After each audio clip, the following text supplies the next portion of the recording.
Well, Oklahoma, as you know, is known for its severe weather, the state song, and our football teams. But Oklahoma has most recently been recognized as the home of two of the more famous Cowboys on the planet, Jet and Cord McCoy. How has life changed since the two competed on The Amazing Race? News on 6 anchor Tara Vreeland met up with the Cowboys at Cord's ranch in Tupelo.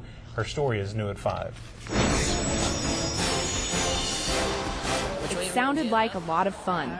That's what brothers Cord and Jet McCoy said led them to pull on their boots and pack their bags for a race around the world. Hi, welcome to Shanghai, China. The reality show Relay took the Cowboys out of their southern Oklahoma comfort zone, but neither the professional bull rider or the former saddle bronc rider shy away from a good challenge. How much you like? I'm so close I can taste it.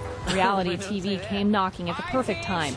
The PBR World Finals had just wrapped up in Vegas, and the horse show season had slowed. If you moved it 2 weeks any direction, I wouldn't even be able to go on the race. So it was. We'd have had to miss Christmas. I know, you can't miss Christmas. I like Christmas. In the end, they took second place, missing out on $1 million prize by mere minutes.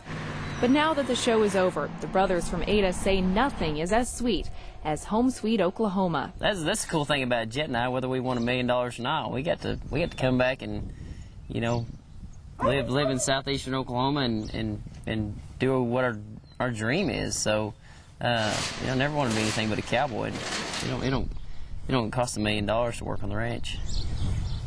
But it's worth $1 million to you. It's worth more than $1 million to me. It's funny they call it reality TV, and me and Cord always talk about coming home and getting back to reality.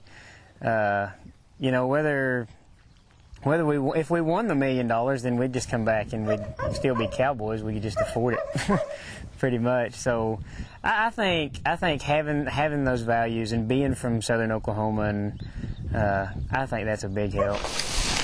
Since the show's finale, the Cowboys have shot out of the chutes on a wild ride of fame. I only get a hard time about once a day from somebody. Yeah, I agree with Jet in that every event I go to, they'll be like, man, I seen you leave that coconut, you know, people screaming at the TV and everything else. So we get a little bit of a hard time about it, but like Jet said, it hadn't stopped yet. Because even I stopped at the truck stop yesterday, and it took me 30 minutes to fill up diesel. I went to Tioga, Texas yesterday, and I was standing in line, and a lady come up behind me and had this big cheesy grin on her face and asked me if she could cut.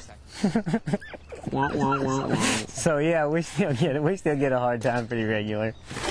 A joke here, an attaboy there, but it's back to work for the McCoys. Married with a daughter, Jet is back in the saddle training reining horses, and Cord is back on the bull, traveling with the PBR. They're the exact same people they were before they left, so. She was telling me I got better. Maybe even better. Yeah, maybe even better. Faster. She was telling me all that stuff when the camera wasn't here. Cord is also about to tie the knot. His fiancée Sarah says she and Jet's wife Ashley loved watching the rodeo around the world. And you guys are heading to Maui.